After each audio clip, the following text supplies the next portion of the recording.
Another week has gone by. Too long for some, not long enough for others, but we're back for episode 117 of the Parkrun Adventurers, and joining me all the way from Kawana Parkrun is Melissa Urbacher. Have you noticed, Melissa, I'm calling you Melissa a lot more now?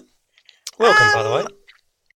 Thank you. I've picked it up that you've mentioned it one or two times. Why do you do that, Scotty? Well, I think because I mentioned a few weeks ago that I want to be a bit more formal. I want to be coming off as a bit more professional. Oh. And I think if I just start by using the full version of your name, that's a good starting point. Okay. How many people do you think I can fool? Just by doing that, probably zero. You're going to have to put in some effort elsewhere in the podcast, I think, to pull it off altogether. Mm-hmm. Perhaps that may contribute. I'm not entirely sure it's a thing, but possibly. But yeah, I don't think it's going to be the one thing that makes you look like you're a professional. Well, here's another thing. Let's pick up on a discussion point from last week's episode. My long-held desire to ban pants across the world. And yes. It didn't get a lot of traction. No, you don't have a lot of support? I don't have a lot of support on the no pants rule. It might be because of the time of year you're trying to ban pants, or you're bringing it to everyone's attention. I know it's a year-round thing for you trying to ban them. However, it might not be a timely moment to. This is when you go hardest. This is when you go hardest on your issues. Don't pick the easy, the slim pickings, the low-hanging fruit. Say, let's all wear shorts in summer. Make a good case in the middle of winter, when it's cold, when it's hard to. Not only get out for a run. I like that you like a challenge, Scotty. Yeah. I'm all about the challenge, Mel. You should know that after 116 episodes of the Parkrun Adventurers podcast. Well, we haven't had 116 episodes. We've had 115. I figure we're 2 minutes in, so this counts as another one. Okay, fair enough. Yeah. It's a bit like the penultimate conversation we had a few months ago. Yes, well, I will validate your math, and I will agree with you, okay. Another discussion point coming out of last week's episode is that people didn't like the shorts ban, but they loved a little bit of Hannah working blue. Working blue? What does that mean? Well, we got an E rating. We went explicit for only the second time. Language? Yes. And we've got to discuss the direction of the podcast. Are we going to go this explicit route over 18s, or are we going to keep it clean, as we have done for 113 episodes? I reckon we just keep everyone guessing, Scotty. Okay. I don't think we should commit to a certain line. That's my opinion. Yeah, I'm guessing by your hesitation that you don't necessarily agree. Well, I've only bleeped out about 3 or 4 episodes previously, so neither one of us want to go down that path. But you're right. Let's just keep our options open. Are we going to live in the past? Are we going to stay with episode 116, or are we going to move into episode 117? No, this is episode 117. Okay, good. Definitely. You don't have anything else from last week you'd like to talk about before we can move forward?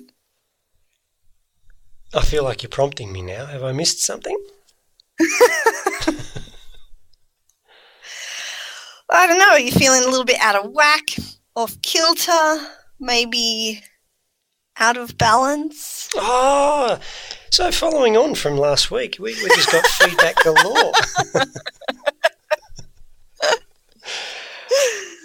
I got a little bit of positive feedback on our chat around parkrun balance last week, which was nice to hear. It's nice to know that parkrun plays an important part in a lot of people's lives, and they get a lot out of it.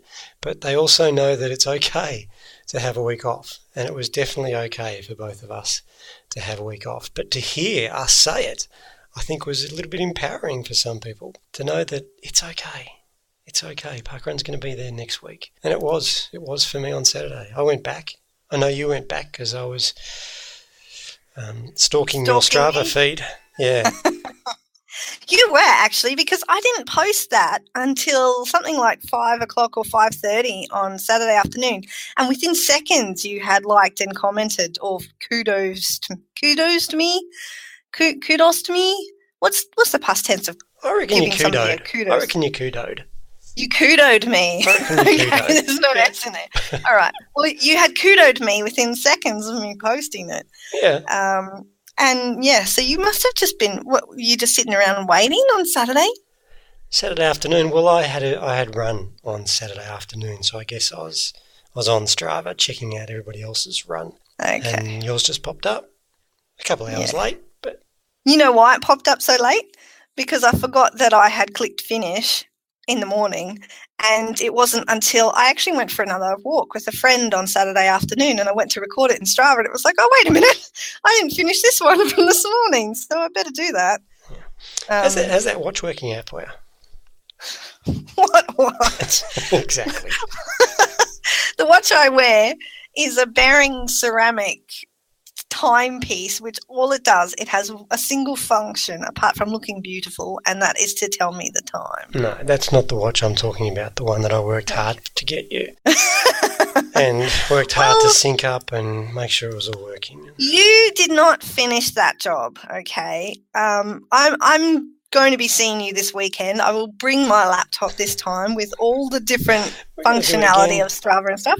Well, it's not again. You never finished. If you really want me to use the watch, then you need to sync it to my Strava account properly, and I think you have to do that on my computer, don't you? That was the excuse last time.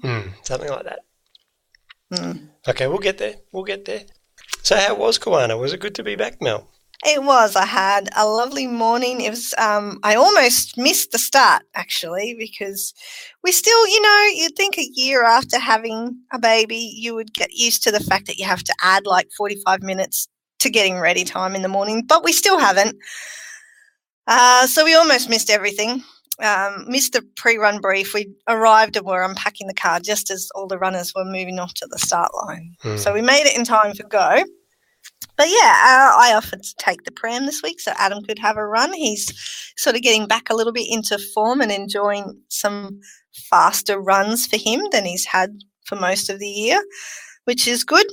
And I got some resistance training in and picked up the tail walker and a couple of marshals on the way back. Had a lovely chat with the volunteers. So all in all, a very lovely morning. How about you? You were back at home? Well, I was at home. Yeah, well, I was back at Westerfolds.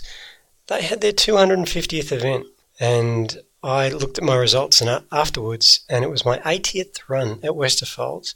So, of course, again, I brought it all back to me, and I've missed a lot. So there's been 250. I've only been to 80. My math is pretty good. There's been 170 events at Westerfolds that I haven't attended. So that put things in perspective, but I also had a wonderful morning. You've been to less than a quarter. I know. It's not great, is it? Where the hell have you been, Scotty? No, 80. Okay. Yeah, no, Here comes the math again. I was too quick to agree. Less than a third. Let's go there. Third. Yep. Yeah, well, I like to travel around. We call this parkrun podcast the Parkrun Adventurers because we like an adventure, whether that is at home or whether it's on away. And I like to get away a bit. And it's funny that you actually paid attention to that, though, because I often just don't even look at my results emails at all, but I did happen to look at mine on the weekend as well. And it was actually my 140th parkrun altogether. But I have to confess, Kawana has got an extra year on the Westerfoldians, and we're up to event number 295, so we're heading toward number 300 in a few weeks. And it's only my 67th parkrun at Kawana that I did on the weekend. You've missed even more than me. Well, I've run fewer. However, I've volunteered a lot there. So I'm thinking, maybe that's what we should be looking at too, is how many times you volunteered at Westerfolds, because that could bring up the number of times. Therefore, you weren't away as much as you thought you were. There you go. I didn't think of that because you're right. I have volunteered a bit. But on Saturday, you know what I did? I ran with Kasha, my beautiful daughter, and I've said this before as well, Mel. If you get an opportunity with your kids out there, do parkrun with them because they cannot stop talking on Saturday morning, it seems. Kasha, we got to talk politics and running for 30, 40 odd minutes. And the park was cold, but the park's looking fantastic at the moment. and it was a great way to spend the morning. But yeah, Kasha's got this interest in politics and wanting to know how it all works and who does what, and explain why some people do things and why other people do other things. And I really like the idea that I can shape my daughter's mind with my political views from such an early Does age. this mean that you're going to have to start getting a bit educated and like studying before parkrun?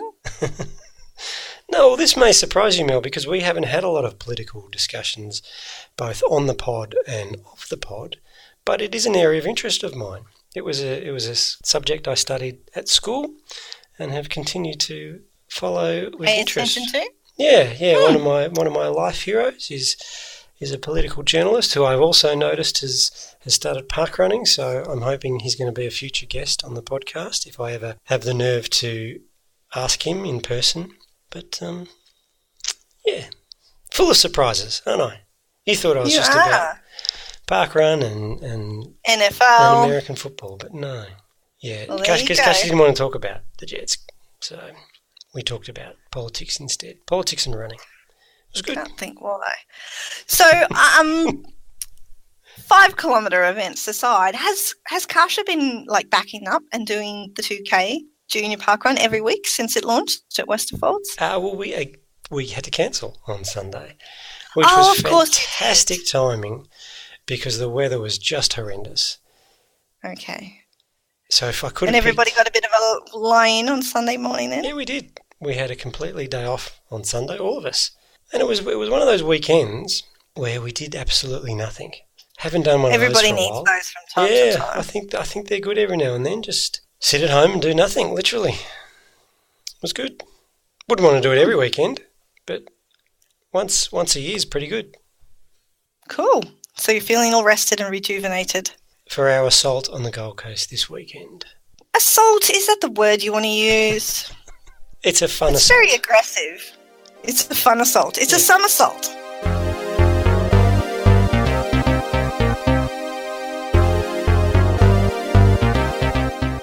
Our guest joining us on the podcast this week would be familiar to a few of you who are in the running scene.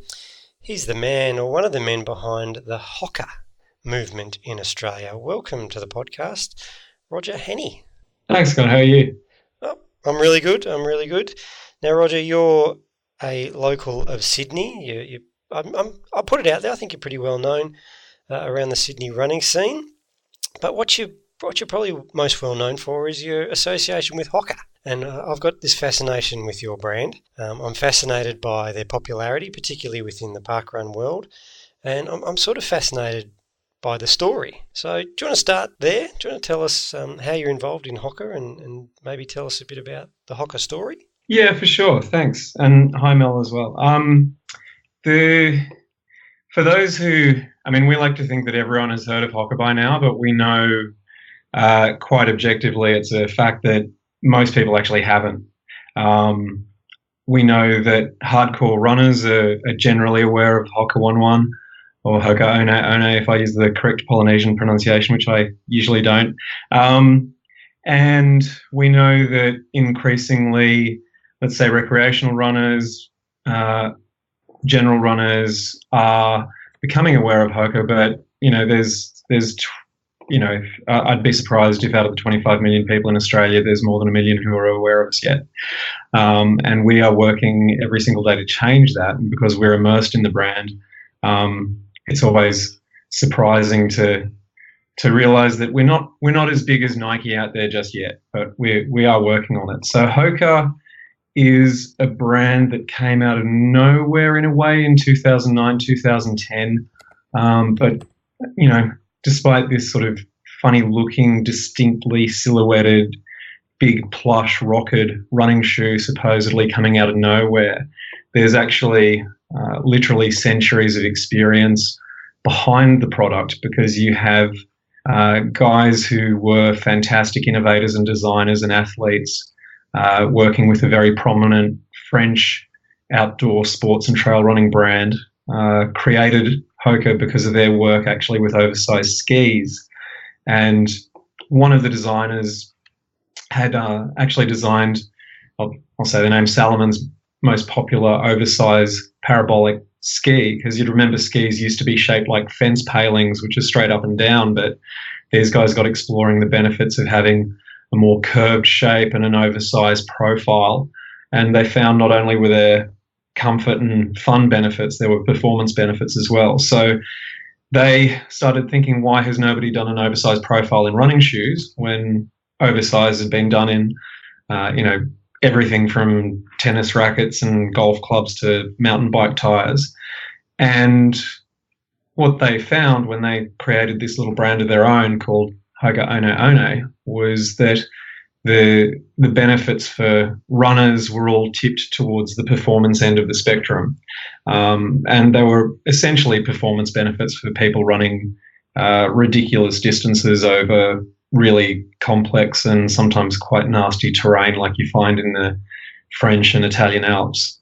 And that over time has shifted from being a trail running oriented brand that sold just over 30,000 pairs in their first 12 months of existence globally to being the number one brand at Hawaiian Ironman last year, which is obviously sort of a pinnacle event in extreme endurance and road running, and close to 3 million pairs. So, if you basically made $36,000 from something that you had on you in 2009 and you were turning $3 million with it in 2017, 2018, you'd probably feel like you had something that was working quite well for you there. And that's largely come from not marketing dollars. It's come from two things: big investment by an American company called Deckers, and Deckers build shoe brands. So they own Teva, which are those American college sandals, Sanuk, which are those sort of laceless, very comfy, big-footed leisure wear. And the biggest brand in the house is UGG Australia, and UGG Australia is turning close to $2 billion a year, which means that there is cash to spin off into this very distinctive running brand that has grown from being 2 models in 2011 to over 27 models across everything from Olympic level track spikes to hiking boots at the end of last year. Roger, you mentioned oversized skis, and anyone looking at Hoka's just sees these giant, chunky, mattress-looking shoes.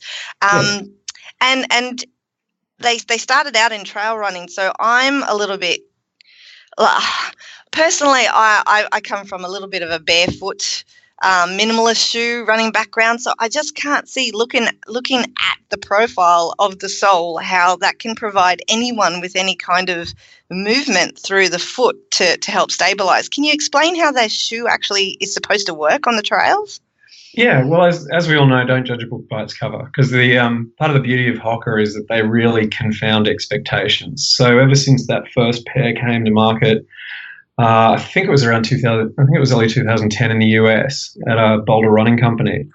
They have defied expectations. So firstly, you're a more minimalist inclined runner, and the 3 key ingredients of minimalist running have always been low drop, neutral, and lightweight footwear.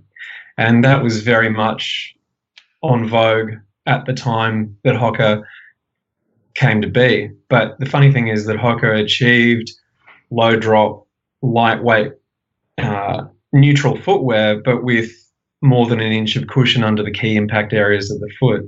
And what brought that really to attention, especially in the US, and the US, frankly, I mean, we know that the US is where everybody else in the world looks to see what's coming next,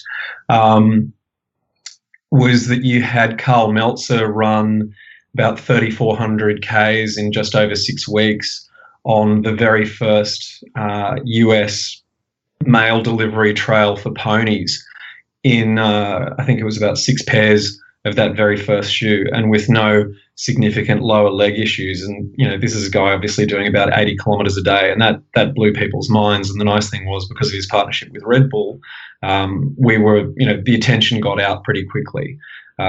He'd switched from ASICS actually at the time, so he'd been an ASICS-sponsored athlete, and then because he felt that Hoka was the one shoe that he could really get that project done in, he, made the choice to switch. And, he's off doing Western States this weekend, which is the very first 100 miler in the English speaking world, and I think it's his 81st 100, and he's won 40 of those so far. I mean, the guy's a machine. So he's great stock to have on board. And I mean, he probably weighs about as much as a pair of your lightweight shoes. What I would say, as far as you look at the shoes and you think that's never going to work for me, I'd say firstly, stop looking at them, put a pair on and see how they feel for yourself, because it really is how they feel and how they work, and especially how they work in motion. That is more than, and I can talk about Hoka all day, no problem at all, but more than 5 hours of intellectualizing just how tricky and clever and cool it is what we can do with your feet.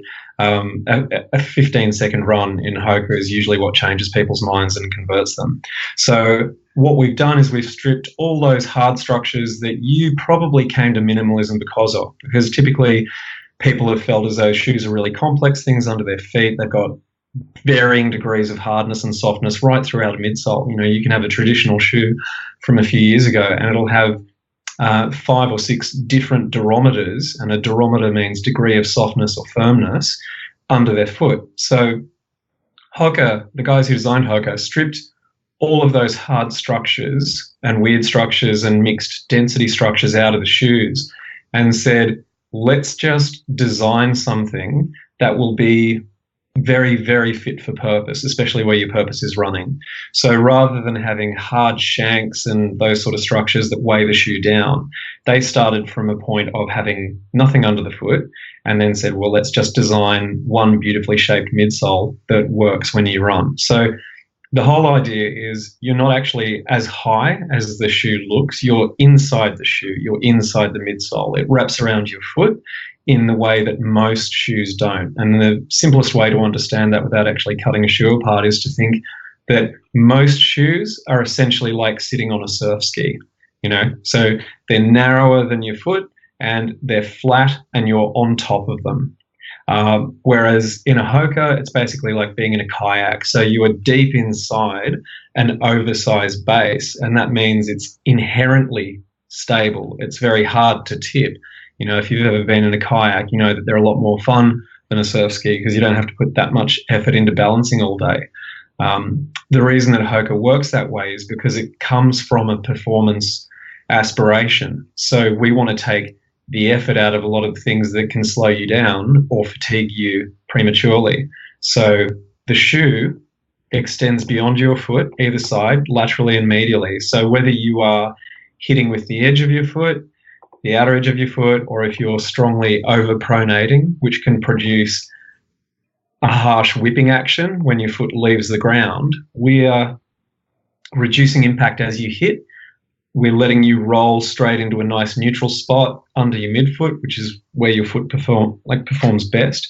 And the way that we extend medially also means that as your foot takes off, if you haven't gone just straight through the neutral rocker in the front of the shoe, which also helps a smooth takeoff, then we're essentially taking the sting out of that whipping action of overpronation because we're controlling that rate of acceleration by having a nice, soft, neutral foam base there. It doesn't look like if you look at the shoes, you don't realize that people's feet are inside the sole. So you've probably just broken the heart of a lot of short runners who were hoping to get a little bit of elevation there.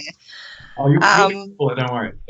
But I think one really important thing, and this is something that we often miss because we're very accustomed to answering that question. It's probably, it's after sort of 7 years of talking to that question with runners, we hear it a lot less, but it's important to understand, like I said, most people haven't tried Hoka on their feet yet, and they don't know that there is that distinct difference between what they see and what they feel when they actually put the shoe on. But the important thing to note is, like I said, we had one shoe, say 8 years ago, we had one model, and it conformed exactly to that really distinct, super chunky, oversized profile we're talking about. And as much as that oversized profile has actually influenced other shoe brands to bring product to market that actually looks, if you go to a shoe store, our profile is not that outlandish now. We've definitely influenced the space for different reasons and in different ways. But the important thing is also we get that. We've got a variety of profiles now. I personally like to use very different shoes for different purposes and different runs. I've got shoes that are very low profile from Hoka. So we've got the Torrent is a new trail shoe that we've just brought in, which is very light and low profile. It's a 16 mil, so about 2/3 of an inch, just under 2/3 of an inch stack under the ball of the foot, which is the main impact zone. At the same time, the shoe that I'm going to be doing most of Hardrock in is twice that thickness under the ball of the foot. If I'm feeling really good, I might want a shoe that gives me no protection, or I might want to wear a shoe that gives me a lot of protection so I can feel that good for longer. I might start a day doing a run where I'm deliberate.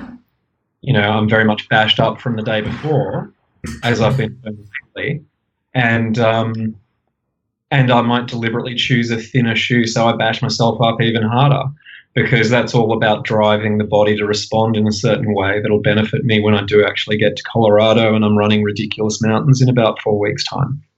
So, you can go from the, hey, I want one shoe that I can go for a walk and run and mow the lawn and do volleyball in, to, all right, I've got a shoe for wet trail runs, dry trail runs, steep trail runs. I've got a shoe for short, fast runs. I've got a shoe for long, fast runs. I've got a shoe for when I feel completely bashed. I've got a shoe for when I'm trying to pump out like a quicker 20K on road. I've got something that I actually want to suffer in for 60K, and I've got something where I just want to feel good when I kick it over for 10Ks when I get home and just need to run the day off. So there are nuances, and I'm sure that your listeners and your runners are very familiar with having different moods, different needs, different things that they want from their shoes. And you see that there is that one person who does have the same pair of shoes they've been wearing for every single thing they've ever done for the last 3 years. And there is that person who probably has 13 different shoes which regularly get turned over and, might never die because they're using other things all the time. So, it's beyond a just Hokas are this. We're a lot of things for a lot of different people now. So when Hoka came onto the market, they were based out of France. They were a trail running shoe, but as you've just alluded to, you've got a wide range now, and I see a lot of Hokas at parkrun on the recreational runner. So how has the evolution of your marketing gone over the last few years, where I'm sure you came to market targeting the hardcore trail runners who did those stupid distances, but now you're in a space with the recreational runners looking at your shoes. How's that worked for you guys? Well, Jean-Luc Diard is, you have Jean-Luc Diard and Nico were the two co-founders, and Jean-Luc is this fantastic sort of Einstein crazy genius type guy who, as soon as his eyes light up and he says, oh, this is interesting, then you really pay attention. And one of Jean-Luc's favorite phrases is just proof of concept. So once we had both the female and male winner at Ultra Trail de Mont Blanc, which is really the pinnacle event in extreme distance trail running, that was clear proof of concept. And the really cool thing in that year for my thinking was we not only had shoes on the very first female and the very first male out of a field of 2,500 runners who've all had to complete major races just to qualify to be on that start line. We were also we were the shoe on the guy who ran across the line dead last about 25 hours after they had finished. And that, for me, that idea of extreme performance, but also really helping people who just need as much help as they can possibly get, I love that. I think that's a great affirmation of what we are, because at the end of the day, you've got maybe 1% of the top 1% of athletes who are really, really focused on world records and victories and all these sorts of things. Most of us just want to get out there, enjoy the run, beat our mates, maybe do something better than we've done before, run ourselves back into fitness, whatever it is. And as far as the communication going from an extreme distance message on trail and in crazy places all over the planet to, hey, if you're running road, if you're doing park run, if you're just training, if you just need to get off the couch, we've got stuff for you, has shifted from being a focus on trail and ultramarathon to understanding that as much as most people might be puzzled that there are people running on trail, they're also generally, I would almost say, turned off by the kind of distances we talk about. A really clear experience that I had of this was just recently, because there's a retailer in Geelong, Belinda, I think her name is, at Athlete's Foot in Geelong, and she's built up this fantastic walking market. You know, her store has a really particular character, and there's a lot of people who go there for walking shoes. So I forgot that I'd even gone to see Belinda maybe 4 years ago, and I just got back from a race in Japan at the time, and it was a road race, but it was a 250k road race. So I'd gone into her store and I talked to her about the shoes, and she'd just said, I don't need to hear about anybody running 250Ks across Japan. That's just ridiculous. I'm here for walkers.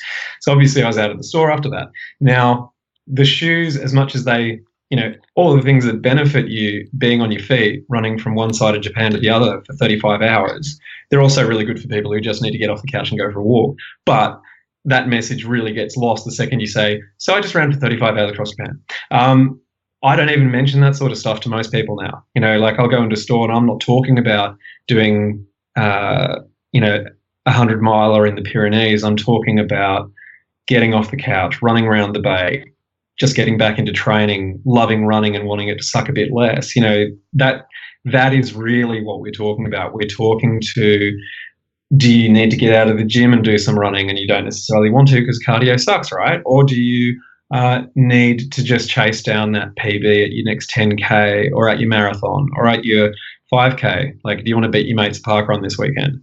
So that is really the way that we've changed. And obviously we love our heritage, and there's no doubt that at the end of the day, if I had to choose between 5K and 100 miles, I'm doing 100 miles. But we are much more tuned in to the pleasure that we're seeing from people who are running much more bite-sized, manageable distances and just enjoying it more in something different than they thought they'd ever feel on their feet.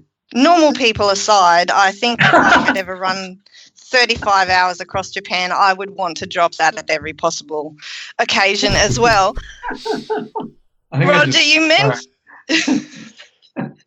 mentioned that you are heading to Colorado to do the Hardrock in a few weeks, the endurance run. Can you tell us a little bit about that?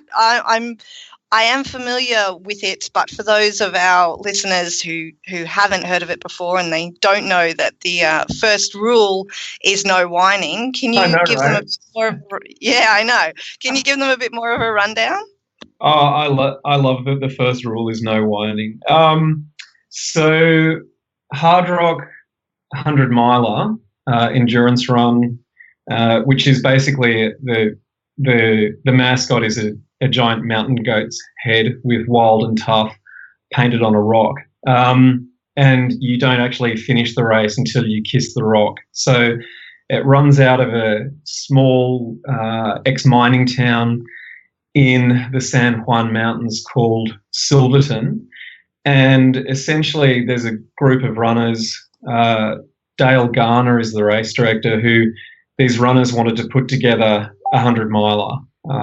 So they looked at a way of basically setting out a course that goes through these incredible mountains. And we're talking, 160 kilometres. Running 160 kilometres in any conditions is a challenge and an achievement. But this is called a postgraduate ultramarathon because you're running 160 kilometres with an average elevation above sea level of 3,200 metres. So you're missing about 25% of the oxygen that's available to you at sea level. You climb as high as about 4,200 metres. This year it's an even year, so we're going, I might get this wrong, but I think we're going clockwise essentially. So each year the direction's reversed, whether it's clockwise or anti-clockwise.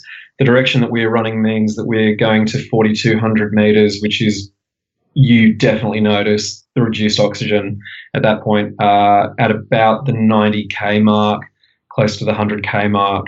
and there's 10,000 meters of ascent.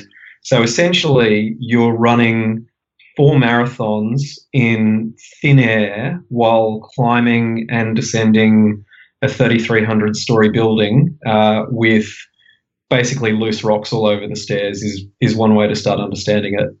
It's pretty full on. My obvious question is, why would anybody want to do that? Yeah, I know. That's probably a sensible question, Scott. I've been really lucky with running, and if you don't mind, I'd like to just mention one thing that I'm tying this run to is a family type 1 diabetes centre in West Australia called the Telethon Type 1 Family Centre. So I've got an Everyday Hero page going for that, and we've raised close to 2,000 so far. And I'll send you the link if you don't mind including that on the podcast page. But I'm a type 1 diabetic, and when I got diagnosed when I was 33, so that was just 10 years ago, and I had the same reaction as everyone does when they don't know what diabetes or type 1 diabetes actually is, and my thoughts were, but I don't eat cake and eat burgers, what the hell? Because I didn't understand that type 1 diabetes it's a genetic lotto ticket. So there are people out there who have the right set of, or the chromosomes or genetics set in the right way to potentially one day become type 1, but without a particular trigger or some unknown factor, they may never become type 1. So all of a sudden, my eyesight went, I was incredibly thirsty, I was drinking 4 litres of water an hour and it was just going straight through me. So I went from, and you'll love this, I went from on the Saturday night just before Easter doing my longest run ever, which was 15 kilometres, to essentially not being able to read street signs from 15 feet away within a matter of about 4 or 5 days. And I initially thought, wow, I ran so far. I ran 15 kilometres. No wonder I'm really thirsty, to realising I actually had a serious problem and needed to get some help. So at that time, in 2008, I was training for my first half marathon. My sister-in-law, she'd been doing marathons with the goal of beating her dad's PB. So I thought, well, and this comes from a background of, it freaks me out to think about this a bit now, but I'd actually been, up until 6 months beforehand, I'd been a smoker for years, which I just find weird to say now because it just isn't me at all. But as soon as I stopped smoking, I thought I'll go back to what I know, which is running. I'd run a lot in school. I'd done cross country and track in school, and running helped me make sense of things. So that had been my journey up to that point. That's how I got back into running and what I was really aspiring to do. So when I go into the hospital and I've got a blood sugar that is essentially 6 times what it should be, and I'm getting told that I've got type 1 diabetes, which as I point out, I was completely confused by because I wasn't really a big donut muncher. I was baffled, but still asked the doctor, because it was just out from the Sydney half marathon. I said, well, can I still do the half marathon? And he said, well, maybe come back next year and do the whole thing. And I thought, screw you, buddy, I'm getting this done. So that was, for me, the kernel of wanting to do bigger things. 2008, I did my first half marathon. 2009, I did my first marathon. 2010, I did my first 100K at the North Face, which is now Ultra Trail Australia. And I loved that distance so much that in the next 12 months, I did another 500Ks, including a 12-hour race. And from there, my next goal was to do a 100-miler. So I did a 100-miler in 2011. I was increasing the distances each year. And once you've actually done a 160K race, what else do you do but a 240K race, which in Australia is Coast to Kosciuszko, that goes from Eden to the top of Australia in the first or second weekend of December. But along the way, I got picked up by Born to Run, and the Born to Run Foundation was another diabetes charity, and it was started by a father who wanted to address this condition, type 1 diabetes, that affected his son in his mid-teen years, and he wanted to do something about it. So that's how I ended up running around the world, which was incredible. And that was when my idea of running changed. So, to get to your question, why would you want to do this ridiculously hard run in the mountains of Colorado where you may well have to hide in a mine shaft from lightning for 3 or 4 hours at altitude? And it's because in 2012, when we did the Four Deserts Grand Slam, which is essentially multi-day fast packing, more or less self-supported in deserts, doing 4 marathons, then an 85K day, and doing all of these in 1 year around the world, I changed my position from wanting to do intervals and train intervals and just do every race faster than the last to understanding that running immerses us in the natural world in a uniquely privileged and special way, and that there are all these moments out there we can chase and seize, but only if we essentially put ourselves in some kind of harm's way, because we live this life that's very safe and very comfortable and essentially protected, and it's a bit 9 to 5 and doesn't have too many big variables. Or, dealing with everything we deal with in life, we can also go chasing big challenges like the San Juan Mountains, or like desert races, or like running in Antarctica, or whatever it is, whatever your extreme is. For me, extreme can just be running 10 hours through the night on my own in backcountry in the Blue Mountains. But you definitely know you're alive when you're doing this stuff. Alive, I'm sure, or possibly nearly dead. Maybe how you feel. I can't wrap my head around 160 kilometres at this stage. I mean, when you started back on running, it escalated very quickly over that progression of years you've got there in terms of distance. Yeah. Did you start? Oh, I have so many questions. How has diabetes impacted? Like, do you have to do things differently? Do you have to factor in things? What's the management plan with that and running? Or does running actually help you manage your diabetes? Yeah, last question first. Absolutely. Type 1 diabetes means that your pancreas, for instance, like when, assuming you don't have diabetes, when you, let's say if you drink a Coke or juice or eat an apple, whatever it is, as soon as your body detects that it's having those carbohydrates, it'll fire up and produce insulin, which helps convert the energy from those carbohydrates into something that you can store in your body cells for use as you need it. With type 1, my pancreas no longer has that function because for whatever reason my autoimmune system has targeted the cells that do that. And it means that instead of that being a really simple unconscious process that I'm never aware of and that just takes care of itself, I have to actively check my blood sugars, see how they're traveling, where they are, what I'm doing. I have to give myself an appropriate amount of insulin, which is actually a really potent hormone for the amount of carbohydrate that I'm taking in. And that has to be in the context of how insulin sensitive am I at the moment. Funny things are, right after a marathon, your insulin sensitivity can actually go right down because there's so much inflammation in your body, which blocks the action of insulin.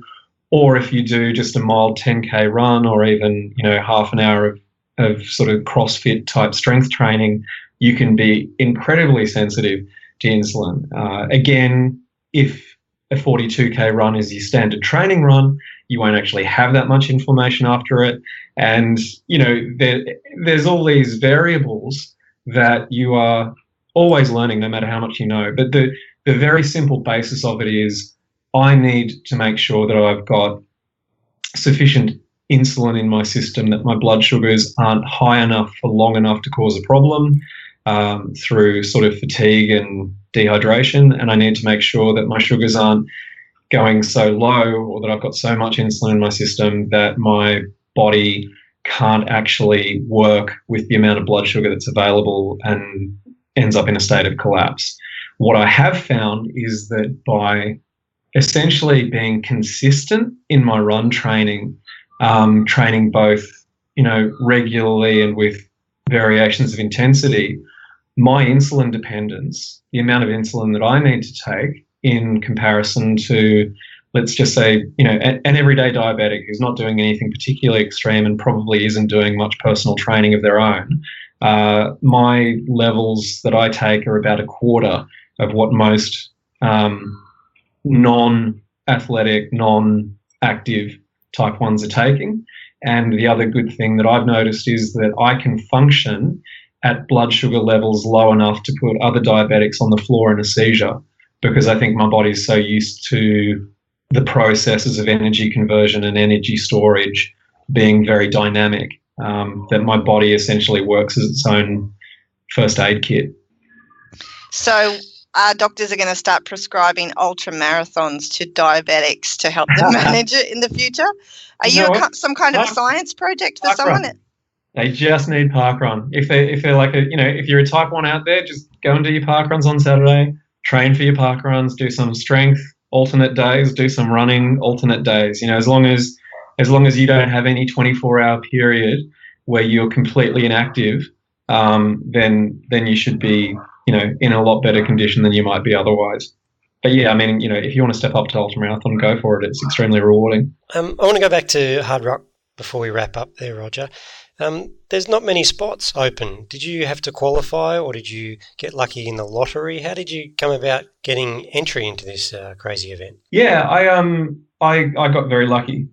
So you need a qualifier. So you need to have done an approved and similarly, the interesting thing is there's really nothing that similar to Hardrock, but you need to have done a tough mountain race to get a qualifier. So my 2016 Ultra Trail de Mont Blanc 100-mile finish counted as my qualifier, which meant that I could go into the lottery.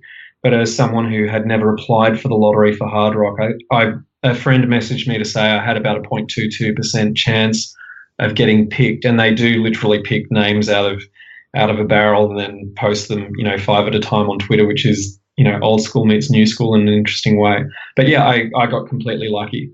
So I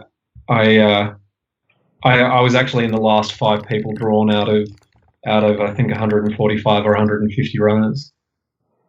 So lucky or unlucky either way, depending how you look at it. I feel like I'm lucky, but I'm sure you don't necessarily agree. I think you're incredibly lucky. Like, I don't think I could ever be able to do that. The training alone would put me off, but it's something that I definitely aspire to. I think most people do. So yeah, I definitely count you in the lucky bucket this time around. The funny thing is that if you look at it,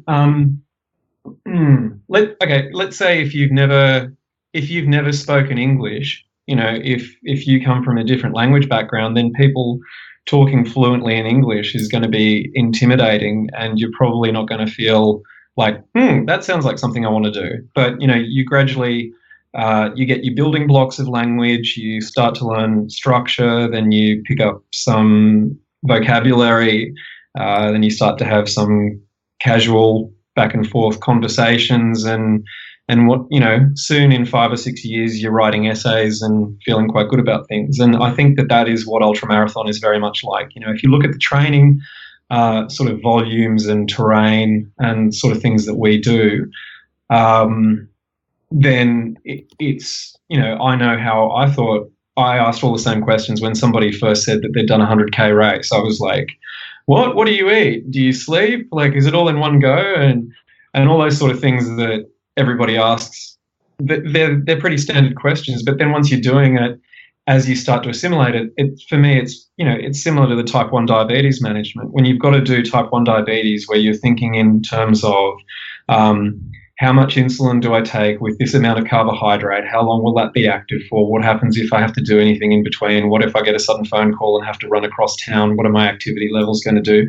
Do I have an emergency sugar on me in case I need it so that I can basically sort myself out and stay conscious? Like, that can be, that's quite intimidating. But then as you go out and you practice and you train and you make mistakes and you learn from those and you assimilate that learning into what you do, and then you go and make different mistakes and you learn from those too, it becomes something you really look forward to, because it is so rewarding. So once I think it's just like basic running. Any runner has been injured.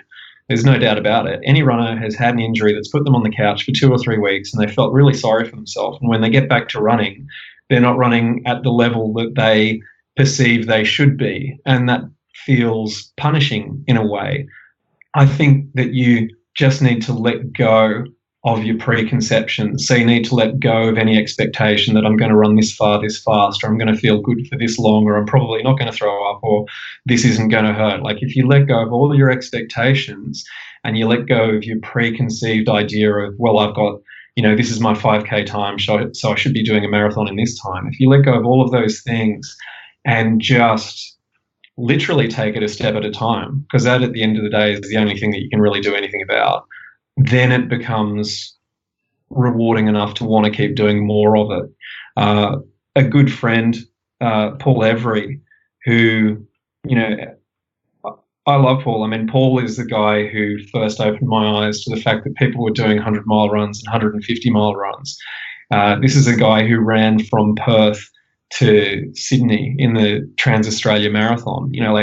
He ran literally across the whole country, does multiple Ironmans, and the way that he puts it, I love, and I think it applies to all of us, whatever we're doing, at whatever level we're doing it, and that is that, and it's particularly true of ultramarathon, but I think it's true of anything, which is that you cannot focus on the goal. You have to focus on the process, because the beauty of that, everything flows from that. You focus on the process, you focus on what's in front of you, and the goal will be delivered as long as you're focusing on the process in the right way. But once you focus on the goal and you feel like you're owed a result, or you have to get there because it's the only way this is going to turn out, you forget to pay attention to the steps you've literally got to take to get there. This is all excellent advice for life. I do love your analogies, Roger. Next time I need an analogy, I'm going to come to you. Hokas are the kayak of shoes. Training for an ultra is like learning a language. This is all wonderful ways of explaining how people can start from one place and go to another. Love it. I do have one final question. I mean, obviously, Hardrock is a massive undertaking. It's going to be a brilliant achievement. I can't wait to hear how you go there. But what do you do to top that? Like, where do you go after Hardrock? What's the next big thing? Oh, there are so many crazy races out there, Mel. Seriously, there's you can top anything. I mean, you have people who, for instance, I'm sure you've got people who've done just about every parkrun.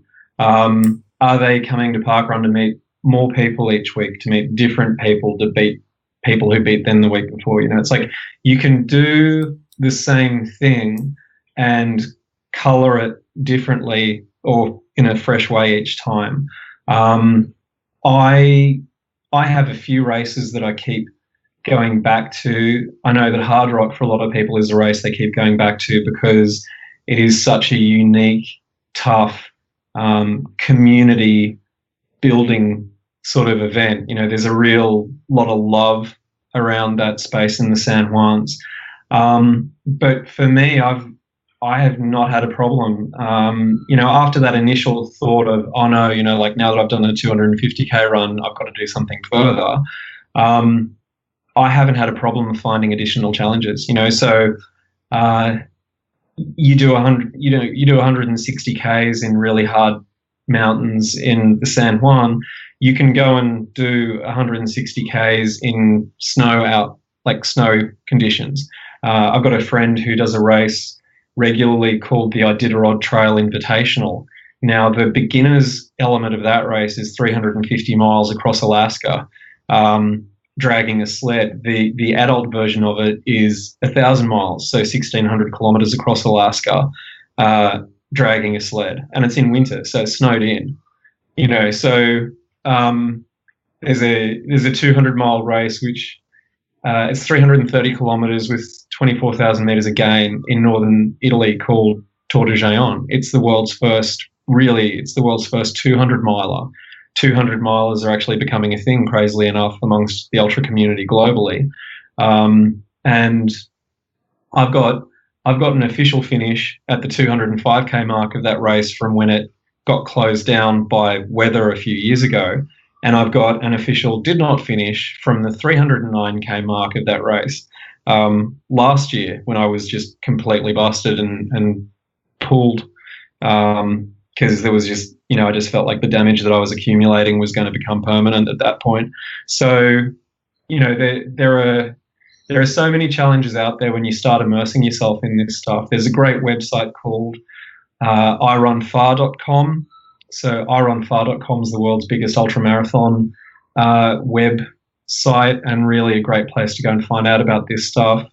There's the Barkley, for God's sake. There's a race called the Barkley, which I think any ultra runner who thinks that they've done everything they can possibly do, that's as nasty as it can possibly be, that's the race. They just have to go and not finish. So this race has had the Barkley Marathon is 5 laps of supposedly 25 miles, but it's more 20 miles, but it's more like 25, 28 miles. So, it's essentially a marathon, a loop. There's 5 loops. 3 loops is called a fun run. If you complete the whole course, you do more vert in 60 hours than 2 climbs up Everest. It's got, briars and thorns that tear you apart. It's something you've got to navigate. There's been 15 finishes out of 1,000 starters. There's a beautiful documentary by the Ginger Runner, and Ginger Runner's a great guy to look at too. But there's a doco called Where Dreams Go to Die, which is just phenomenally good. And anyone who runs at all, or anyone who's ever just wanted to do something tough, can watch that. There are self-challenges. There are fastest known times. There are things where people are just trying to, even if you're not going for fastest known time, just setting out on a journey of your own, whether it's the 1,000-kilometre Bibbulmun in West Australia or the 250-kilometre Great North Walk between Newcastle and Sydney. There's an incredible challenge in the mountains called Nolan's 14 in Colorado. And Anna Frost, who's this phenomenal ultra runner out of New Zealand, I think she's got the women's record, if not the outright record on that. And that is essentially doing 14,000-foot peaks within a set time in any order that you want. So some people who do that challenge, they'll do 90 miles, but with more vert than someone who does the same peaks with less vert over 105 miles. So as you get into this world of crazy distances, you find that everything that you thought was the hardest thing you could ever do, there's always something harder, and there's always someone doing it tougher. I would recommend, if you're in Australia, Ultra Trail Australia in the Blue Mountains in May is the gateway ultra. They've got, the 22-kilometre option, they've got the 50-kilometre option, they've got the 100k option, they've got the stair climbing challenge. There are all these things that you can do, and you'll meet some of the most motivated, happy, sore people that you've ever run a few Ks with. And for me, that race was my first 100k. I've had the good luck to continue to be part of that race, both as a runner and as part of the social media team, working with a really, really amazing crew, directed by Tom Landon Smith and Alina McMaster. And, that whole thing, that's just been bought by the guys who put on Ironman. And people have this idea of Ironman as, it's expensive triathlons. But what Ironman is globally is, they're doing mountain bike races, they're doing marathons, they're doing trail races. They're the world's biggest event company. So those guys are now taking this kind of stuff seriously, and they want to contribute to it growing. I think that all of us, whether we're running 5k or 22k or 100k or whatever it is we're doing, we're pretty much at the front edge of the most fun growth in sport globally. And I think, looking for opportunities to further explore that, whether that's overseas or locally or on a different terrain or over a different distance, I think that if you're not embracing that, then you may be missing out, and it's worth looking outside your own comfort zone all the time. Hey Roger, I thought we were just getting you on to talk about shoes, but I've really loved. Sorry, mate. I've really loved having you as a guest on the pod this week. Your enthusiasm for all things running related is infectious. So thanks for sharing some of that with us on the Parkrun Adventures this week. Oh, that's all right. I've also got to say this will all be a lot easier if you have a fantastic like-minded partner, and I definitely do. Because Hayley, who's coming to Colorado with me, she's just I hope everyone's as lucky. But when you have someone who you can run with and who crews you, who you can crew and look after, and you sort of share each other's dreams. I was just thinking about this morning, because even when you're running alone, I mean, I did 2 9-hour training runs on the weekend, and even when you're training alone, you're really training together, because having a partner who's generous enough to give you absolutely selflessly that time without expectation to go and get your stuff done because they share your dreams, that means so much. And, I know runners, I'm sure you guys do too, like, those runners whose partners don't necessarily get running or dig running or share running, and I find that challenging to understand, and not in the sort of challenging way that I like to find challenges. I just think that all of us runners, we need to reflect on the people in our lives, whether it's our work or our family. We just need to appreciate how much our dreams are possible because of them, even though they really are the silent part of what we get done. That's very sweet. Shout out to Hayley. Good job on being a good supportive partner. I know when my hubby was training for a marathon, it was very difficult. And I am a runner to, Yes. let him go for those long runs. And it's not just the running when they're out of the house. It's the destroyed need to lie down on the couch and just be a vegetable for the rest of the day that sort of ruins the whole weekend that you have to put up with. So, yes, the partners are the unsung heroes of these training goals, definitely. Singing to the choir, Mel, that's awesome. But Scotty definitely hit the nail on the head. You're very motivational, and I'm sitting here with a heat pack and a little granny rug that my nana literally knitted for me 35 years ago on my lap, but I think I might go out for a run after we've had this chat. So thank you very much, Roger. I hope you have a wonderful time at Hardrock, and it's been great having you. Yeah, thanks. It's been a pleasure to be on, and I hope I didn't talk your ears off, and go and buy some Hoka, or at least try some on.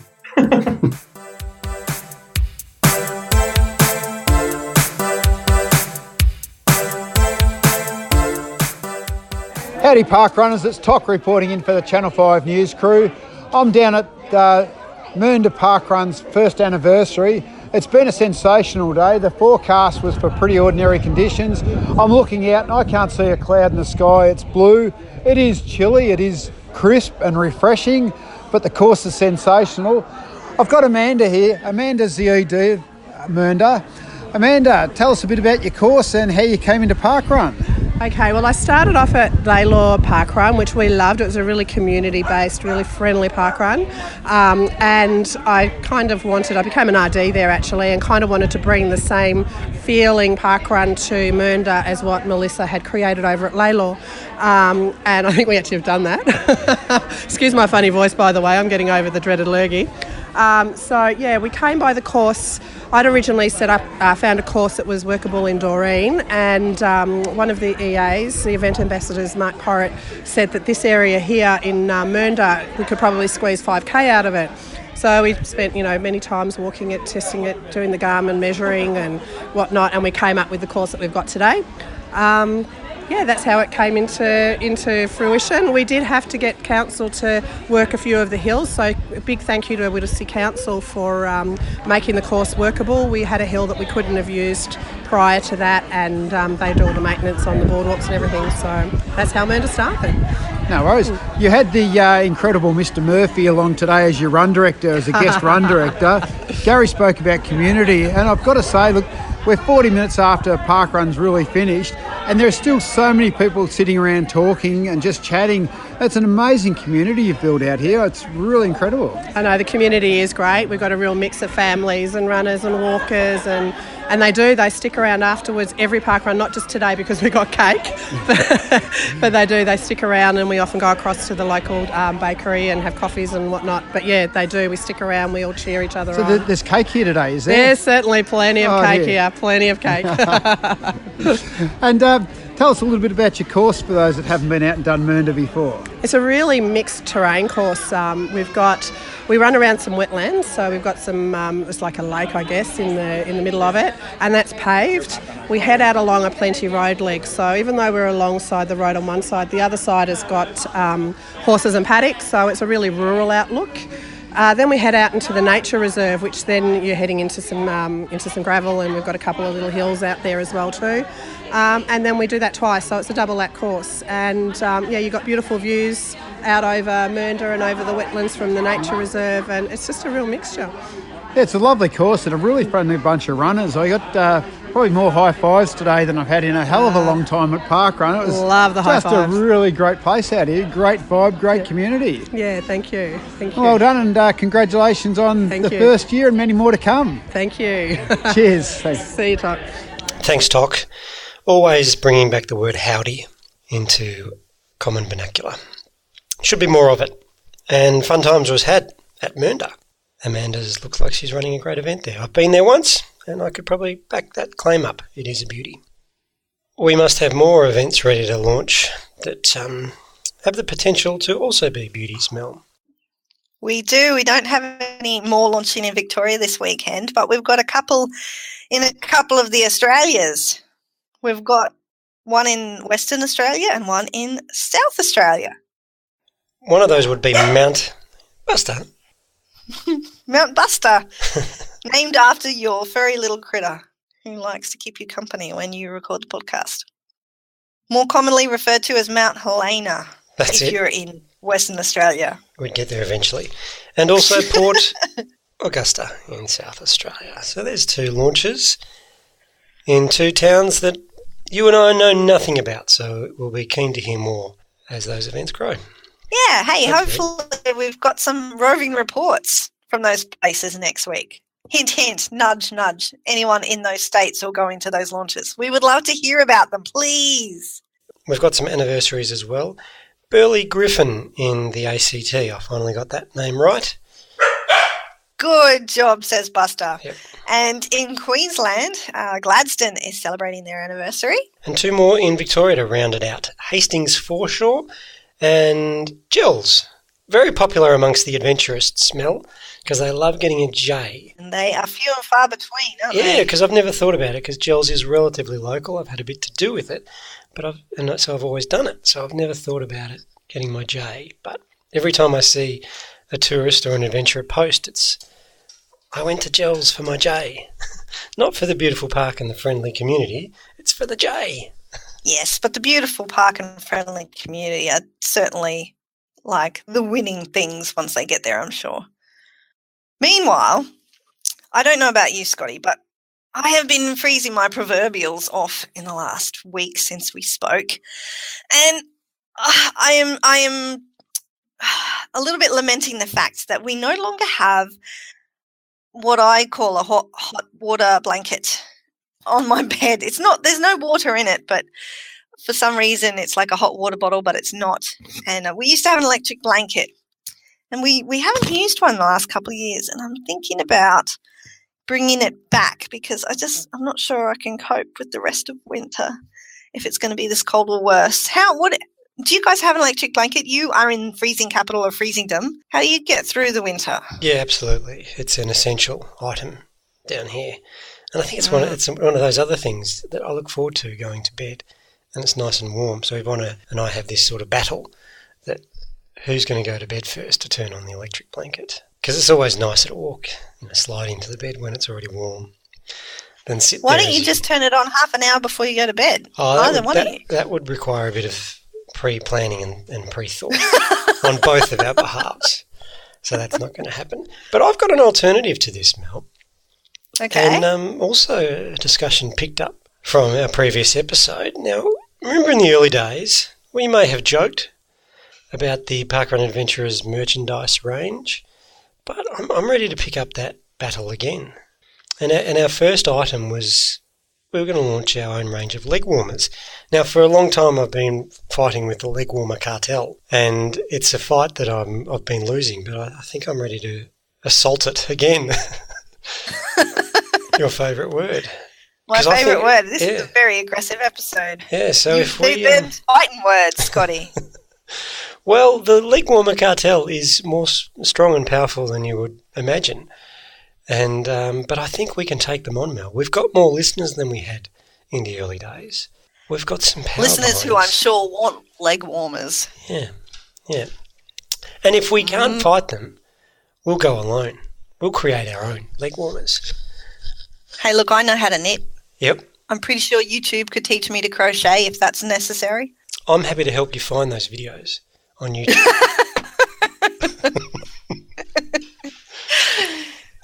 That would be your contribution. Thank you. That would be very helpful. Okay. So we're making plans. So when can we expect our first line of leg warmer merchandise? How long does it take you to knit? Well, because I can find the videos today. You can find the videos today. Look, if let me get back to you on that. I reckon I could probably. Look, geez, and this is poor timing because I just visited my nana in the nursing home today. I could probably get a whole swag of ladies in the nursing home knitting away on merchandise. That's not like the same as a sweatshop, is it? No, it's not. They're happy to do it. If you're happy to do it, it's fine. It's a hobby. Okay.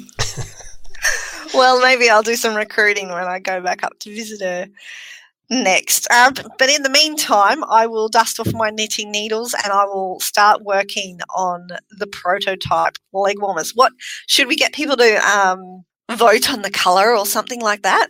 Well, I think we're already asking our listeners too much. I think we should take on that burden of designing the colours and the style of the scheme. And okay, yeah. All right. Well, I can't wait to see what kinds of patterns you discover on YouTube.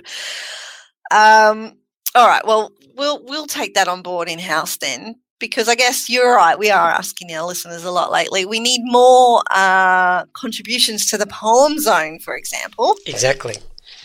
We do have another perler to bring out this week. However, to keep the poem zone going, people need to contribute. And we would like to see your haikus, guys. So please send them in, parkrunadventurers@gmail.com, or drop us a Facebook message, or at us at Instagram or on Twitter. We are very contactable people. Yep. Twitter. Send me all your haikus on Twitter this week. I'll be all Tweet over that them one. to Scotty. Yep. He loves Twitter. And I'm not accepting entries to a Facebook post from 3 years ago as a submission into the poem zone. It needs to be fresh. It needs to be brand new, yep. on point for this purpose only. Yep. Like one of our favourite listeners, Caroline Southwell, submitted. She submitted a couple, Mel. Have you got them in front of you? No, I do not. Okay, I do. Should I go first? Because not one, she's given us 3. Okay, well, you did give us an excellent rendition of how haiku should be read last week, so I am confident that you can carry this off. Okay. Just in case we don't get any more, Caroline, we're gonna drag yours out for the next 3 weeks. So I'm going to pick my favourite this week. And if we do get more, we'll do the rest next week. We're not dragging them out so much as we're highlighting them delicately over time. Yep, just so we can continue to have the poem zone as a segment. Which we're still excited about. Yep. And we think is a great idea.